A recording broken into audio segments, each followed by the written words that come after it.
Friends, good morning. Okay, let us discuss about number theory important questions. These questions are very important for final exam. Okay, let us consider the important questions. First, one mark questions in number theory. Okay, first one, give the canonical representation of 156. Okay, see 156 by using the prime factorization method. So here, first find out the canonical form. Divisors. So here, divide by 2.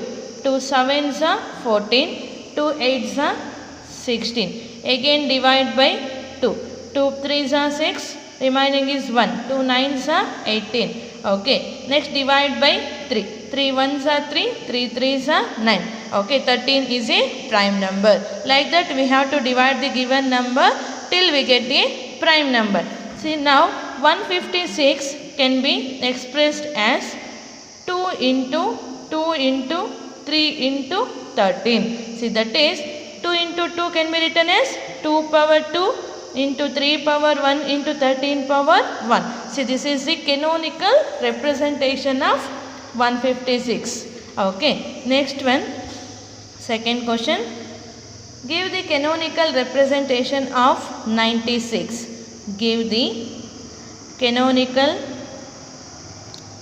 representation of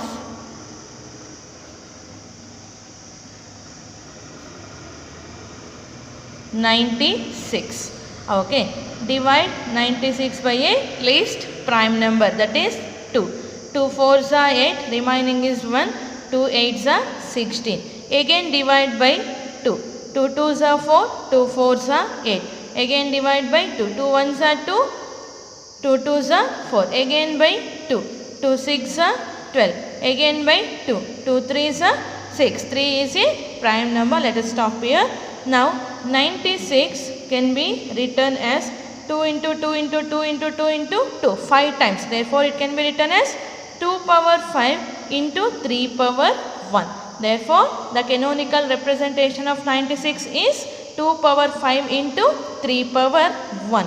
Next, third one is define surd. Define surd. Okay. They will ask for 1 mark definition of surd. Surd means what? An irrational root of a rational number. An irrational root of a rational number. Rational number means what? A number which can be expressed in the form of p by q. Okay. An irrational root of a rational number is called a surd. For example, so here root 2. 2 is a rational number. Square root of 2, square root of 3, so on. This is an example for surd. Next one, define transcendental number. Define transcendental.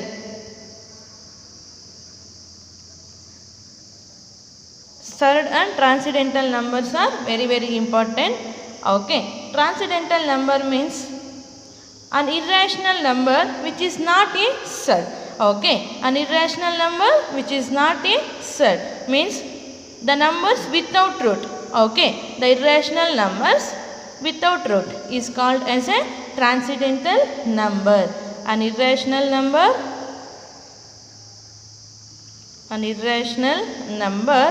which is not a surd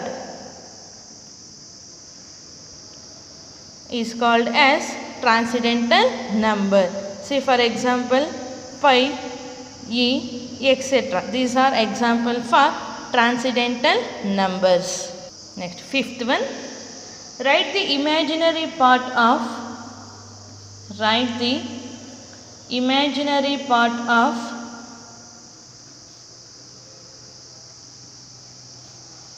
1 plus I plus 2 plus 3i.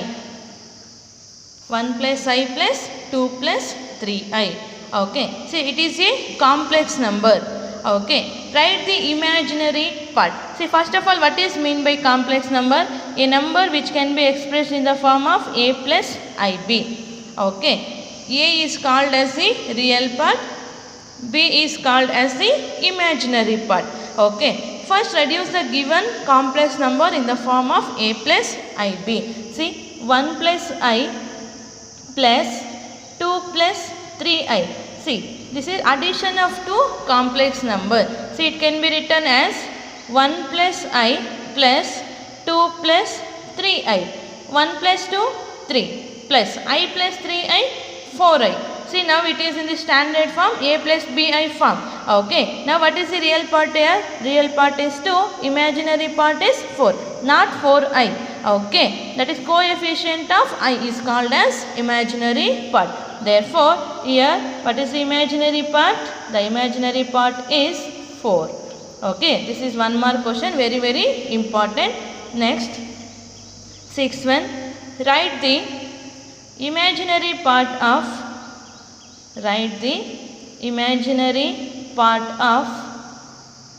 4 minus 3i. It is in standard form. See here, what is the given complex number? 4 minus 3i. Here, real part is 4, imaginary part is minus 3. Okay. See here, the coefficient of I is minus 3. Therefore, imaginary part equal to minus 3. This is the solution. Okay. See, these are the 1 mark questions, very very important for final exam. Okay. Now let us discuss about 2 marks questions.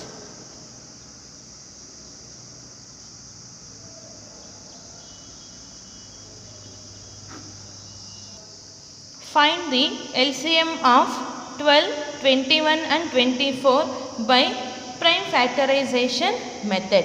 Okay. See, there are 2 methods to find out the LCM and HCF. First one is prime factorization method. Second one is division method. Okay. Now, see here, LCM of 12, 21 and 24 by prime factorization method means first we should find out the canonical representation or canonical form of these 3 numbers. Okay. See here, first represent the 12 in the form of canonical representation. Okay. Divide 12 by 2. 2 6 are 12. Again divide by 2. 2 3 are 6. Therefore, 12 can be written as 2 power 2 into 3 power 1. Next, 21. 21 divide by 3. 3 7s are 21. Therefore, 21 can be written as 3 power 1 into 7 power 1.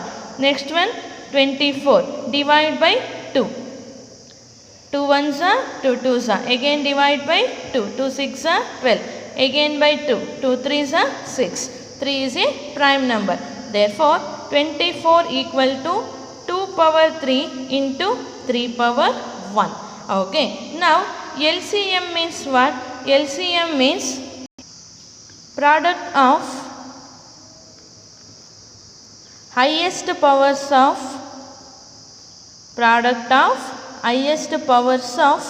all the factors. Product of highest powers of all the factors. Now, see what are all the different factors here? 2, 3 and 7. So, the factors are 2 into 3 into 7. Now, identify the highest powers. First, let us consider the 2. 2 power 2, 2 power 3. What is the highest power? That is 3. Next, highest power of 3, that is 1. Highest power of 7 is 1.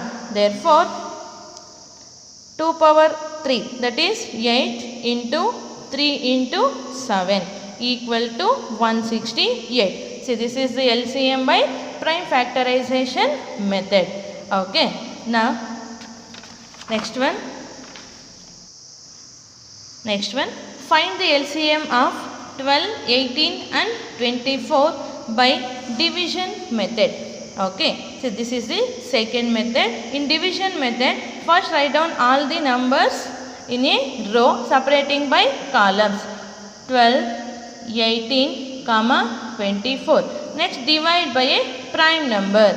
Okay. Divide by 2. 2 6 are 12. 2 9s are 18. 2 1s are 2 2s are. Okay. Again divide by 3 or 2.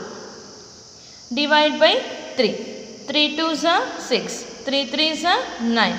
3 4s are 12. Okay, next again divide by 2. 2 ones are 2, 3 is not divided by 2, therefore write down as it is. 2 2s are 4. Now you get all the prime numbers. Okay, now here LCM is product of all the factors. 2 into 3 into 2 into 1 into 3 into 2. Therefore LCM equal to 2 into 3 into 2 into 1 into 3 into 2, that is 72. Okay, LCM by prime factorization method and division method. In prime factorization method, first write down all the numbers in the form of canonical representation. Then LCM is product of highest powers of all the factors. Okay, see in division method, divide all the numbers until you get a prime number. Okay, LCM is product of all these factors. Okay, next third one. Find the HCF of 16, 24 and 48 by prime factorization method. Prime factorization method means first write down the canonical representation. First number is 16. Divide by 2. 2 8s are 16. Again divide by 4. 2 4s are 8. 2 2s are 4. Therefore 16 can be written as 2 power 4. Again 24. Divide by 2. 2 1s are 2 2s are 2 6 are 12. Again divide by 3. 2 2 3s are 6. Therefore 24 can be written as 2 power 3 into 3 power 1. Again 48. Divide by 2. 2 2s are 4. 2 4s are 8. 2 1s are 2. 2 2s are 4. 2 6 are 12. 2 3s are 6. Okay, therefore 48 can be written as 1 2 3 4. 2 power 4 into 3 power 1. Okay, now HCF means HCF equal to product of least powers of common factors. See, common factor, this is very important. In case of LCM, we are taking all the factors. In HCF, only common factors.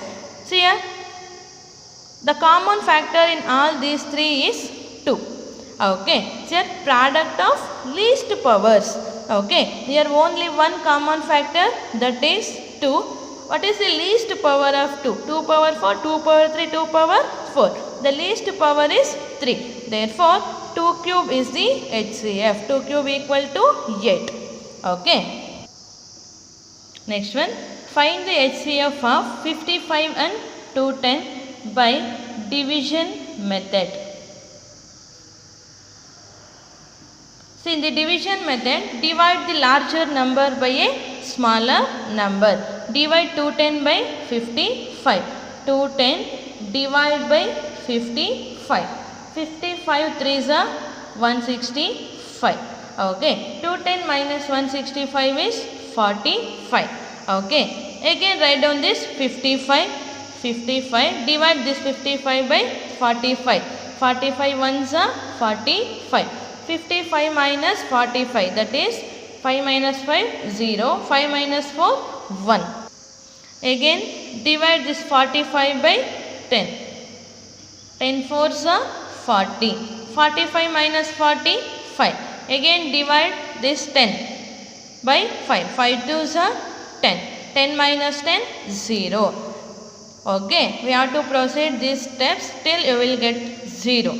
Okay, now see here, the last non-zero remainder is called as the HCF.